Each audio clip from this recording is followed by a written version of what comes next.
नमस्कार दोस्तों, हमारे बाबा साहब अम्बेडकर यूट्यूब चैनल में आप लोगों का स्वागत है। आज हम बात करने वाले हैं बाबा साहब अम्बेडकर और गांधी जी के मध्य विवाद के बारे में। इन दोनों लोगों के बीच में क्या विवाद था, तो चलिए शुरू करते हैं। अम्बेडकर और गांधी जी के विचारों का संघर्ष भारत के स्वतंत्रता संग्राम का एक ऐसा पहलू है जिसमें नाटकीयता और रोमांच भरा हुआ है। दोनों ही महापुरुष अपने अपने दृष्टिकोण और आदर्शों के साथ देश की आज़ादी और सामाजिक सुधारों के लिए लड़ रहे थे, लेकिन उनके विचारों में एक महत्वपूर्ण अंतर यह था जिसने कई मौक़ों पर टकराव का रूप लिया।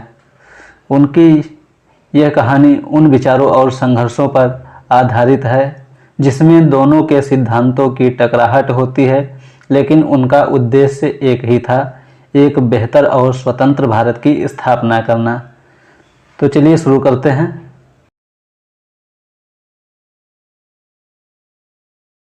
शुरुआत होती है एक सपने की तलाश से।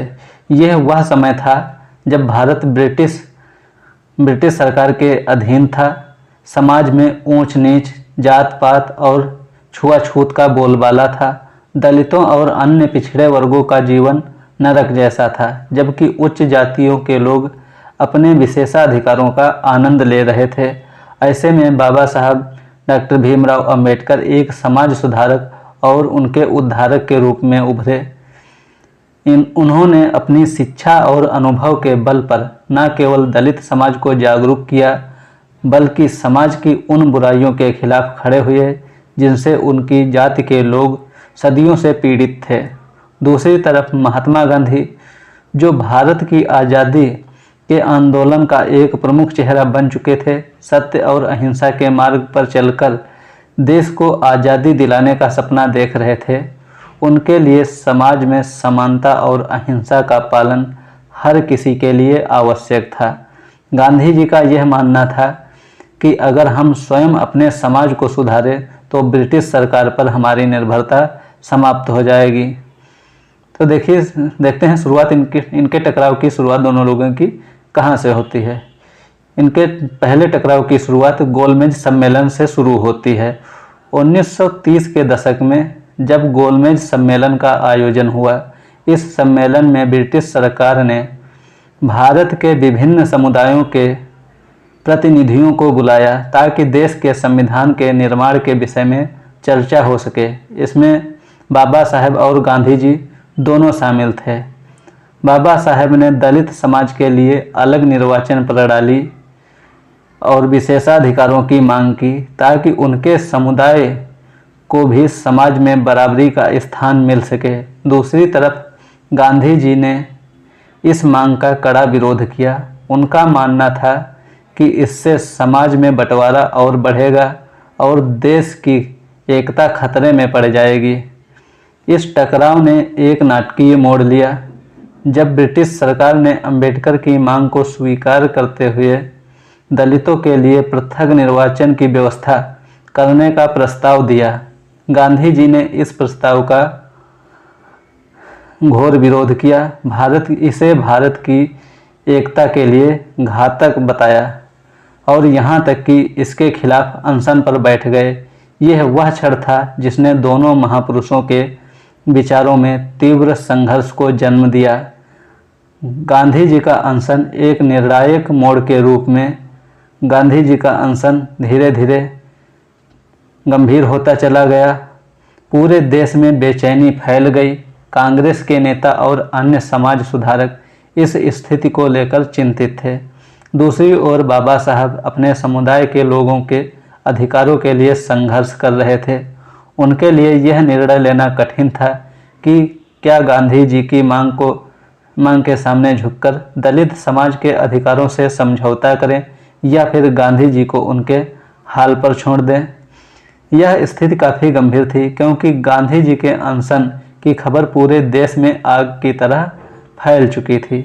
एक तरफ गांधी जी का कमज़ोर होता शरीर था जो सत्याग्रह और अहिंसा के सिद्धांतों पर अडिग था, तो दूसरी तरफ अंबेडकर ने जिनकी मांगें दलित समाज के अधिकारों और सम्मान के लिए थी। अंबेडकर को यह समझना मुश्किल हो रहा था कि अगर वे अपनी मांगों पर डटे रहे तो गांधी जी का जीवन खतरे में पड़ सकता है, और अगर उन्होंने समझौता किया तो उनके समुदाय के लिए यह बड़ा धोखा साबित हो सकता है। अब बात करते हैं पूना समझौता की। पूना समझौता एक अप्रत्याशित समाधान था। अंततः दोनों पक्षों के बीच बातचीत का दौर शुरू हुआ। यह ऐसा क्षण था जब दोनों के विचारों में सामंजस्य की तलाश की जा रही थी। अंत में 1932 में पूना समझौता हुआ। इस समझौते के तहत अंबेडकर ने पृथक निर्वाचन प्रणाली की मांग को वापस ले लिया, लेकिन इसके बदले में दलितों को आरक्षण और विशेष अधिकार देने का वादा किया गया। गांधी जी का अनशन समाप्त हुआ और देश ने एक नई दिशा की ओर कदम बढ़ाया। इस संघर्ष का अंत हो गया, लेकिन विचारों की असहमति जारी रही। पूना समझौता एक गंभीर संघर्ष का अंत था, लेकिन यह किसी एक पक्ष की जीत या हार नहीं थी। यह समझौता बाबा साहेब और गांधी जी दोनों के लिए एक चुनौतीपूर्ण निर्णय था। हालांकि इस समझौते से दलित समाज को कुछ विशेष अधिकार मिले, लेकिन बाबा साहब पूरी तरह से संतुष्ट नहीं थे। उन्होंने बाद में कहा कि यह समझौता उनके समुदाय के साथ अन्याय था, क्योंकि उन्हें वह अधिकार नहीं मिल सके जिनकी उन्हें आवश्यकता थी। वहीं गांधी जी ने इसे समाज की एकता के लिए एक आवश्यक कदम बताया। अंबेडकर की चुनौती और भविष्य की दिशा। पूना समझौते के बाद भी अंबेडकर ने अपनी लड़ाई जारी रखी। वे संविधान सभा के गठन के समय संविधान मसौदा समिति के अध्यक्ष बने और भारतीय समाज में दलितों के अधिकारों की रक्षा के लिए कई महत्वपूर्ण कदम उठाए। उन्होंने गांधी जी के साथ अपने विचारों के मतभेद के बावजूद देश के संविधान में हर नागरिक को समान अधिकार दिलाने की कोशिश की। दूसरी तरफ गांधी जी ने भी सामाजिक सुधारों के प्रति अपनी निष्ठा को बनाए रखा। उनके लिए जात पात और छुआछूत के खिलाफ लड़ाई एक महत्वपूर्ण मुद्दा था, लेकिन उनका दृष्टिकोण हमेशा अहिंसा और समझौते का रहा। यह दो महान व्यक्तियों का संघर्ष था। बाबा साहब की यह संघर्ष की कहानी हमें यह सिखाती है कि कभी कभी महान उद्देश्य प्राप्त करने के लिए भी विचारों में मतभेद होते हैं। बाबा साहब और गांधी जी दोनों ही भारत के महान नेता थे, लेकिन उनके रास्ते अलग अलग थे। एक तरफ बाबा साहब ने अपने समुदाय के लिए सम्मान और अधिकारों की लड़ाई लड़ी, तो दूसरी तरफ गांधी जी ने समाज की एकता और अहिंसा के सिद्धांत को सबसे ऊपर माना। यह कहानी केवल दो व्यक्तियों के संघर्ष की कहानी ही नहीं है, बल्कि यह उस विचारधारा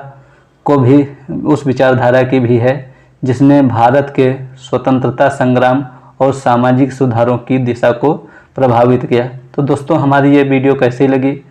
अगर आपको पसंद आई तो लाइक कीजिए, और अगर आप लोग हमारे YouTube चैनल पर नए हैं तो इसको सब्सक्राइब कर लीजिए और अपने दोस्तों को भी शेयर कीजिए। धन्यवाद दोस्तों।